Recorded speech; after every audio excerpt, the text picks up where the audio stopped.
Jam 12.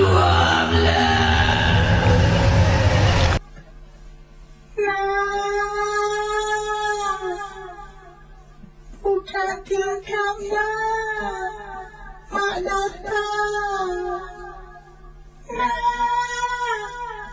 Buka tingkap.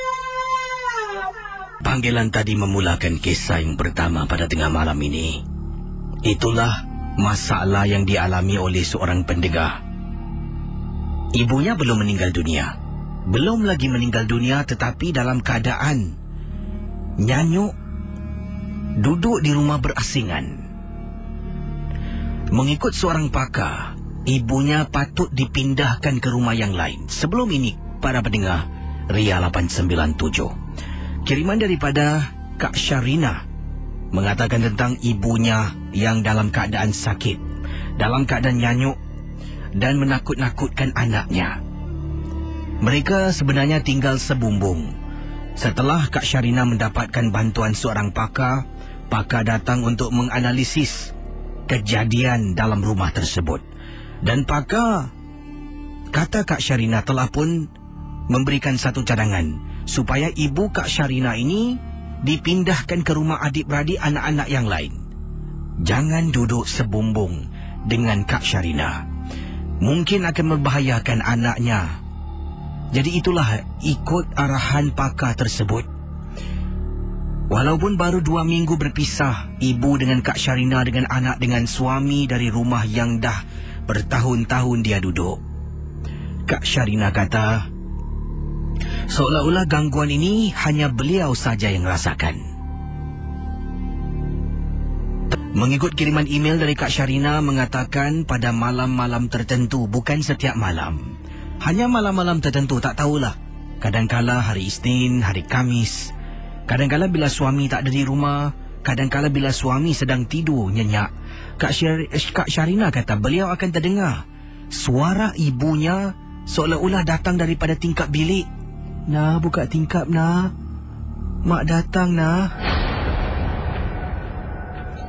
Dalam banyak-banyak kali terdengar suara, hanya sekali sahaja nampak wajah yang menyerupai ibunya yang berada di tingkap bilik.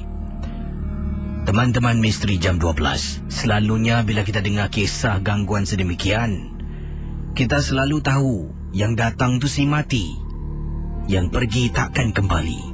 Tapi kali ini, yang mengganggu Kak Syarina ibunya yang masih hidup. Cuma tinggal berasingan sahaja. Setelah dipindahkan rumah, seolah-olah roh ibunya datang ketika malam sedang tidur, menghantui Kak Syarina. Katanya di sini, kakak rasa hairan.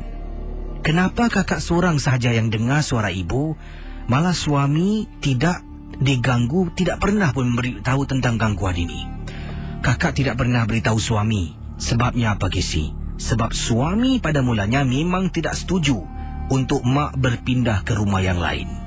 Kakaklah yang mati-mati nakkan yang terbaik untuk anak dan keluarga. Jadi kalau gangguan ini berlaku, kakak akan dipersalahkan. Jadi kakak terpaksa berdiam diri.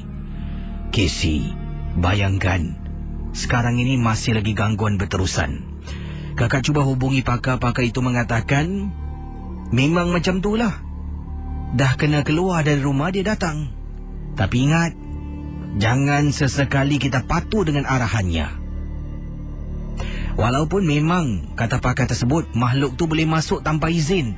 Tetapi untuk kes ataupun untuk masalah saya berlainan. Sebab saya yang menyuruh ibu pindah rumah.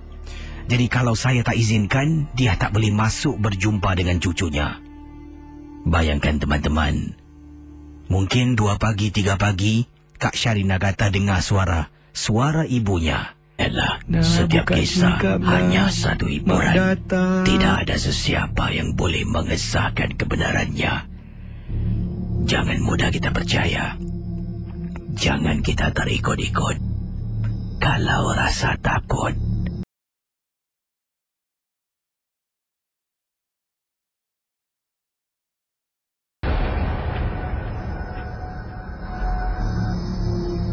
berikut ini teman-teman misteri jam 12. Kisah yang dia dengarkan Kiriman email akan saya bacakan dari Encik Abdul Salim. Encik Abdul Salim berkongsi peristiwa ketika dia balik memandu sekitar pukul 3 lebih pagi.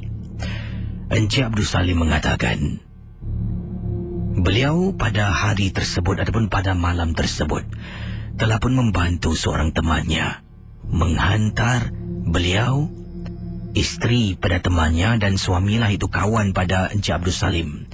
Mereka bertiga telah pun keluar di waktu malam menghantar isteri temannya pergi berubat. Berapa lama dia berubat? Mereka keluar rumah 9 malam. Nak dekat 3 pagi barulah Encik Abdul Salim pulang ke rumah. Isterinya katanya pada hari yang dimaksudkan telah pun dirasuk, disampuk oleh makhluk yang dihantar oleh seseorang. Makhluk itu dikenali sebagai Pontianak Kisi. Jadi teman saya menelefon saya. Teman saya ni memang tidak boleh memandu, tak ada kenderaan. Kami pun tinggal berdekatan di kawasan yang sama di Bukit Batu. Bila dia telefon kata kecemasan boleh bantu tak tolong hantar, sebab rumah yang dia nak pergi tukang ubat ni jauh, dekat kawasan Jurong.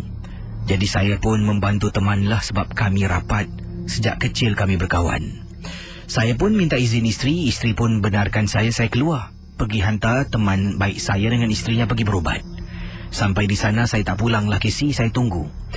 Jadi saya tunggu ni saya tak naik atas. Itu urusan peribadi teman saya dengan isterinya. Saya tunggu di tempat letak kereta loading unloading bay di bawah dekat kawasan perumahan Jurong. Saya mula-mula duduk di dalam, enjin dimatikan. Bila terasa penat duduk, saya keluar.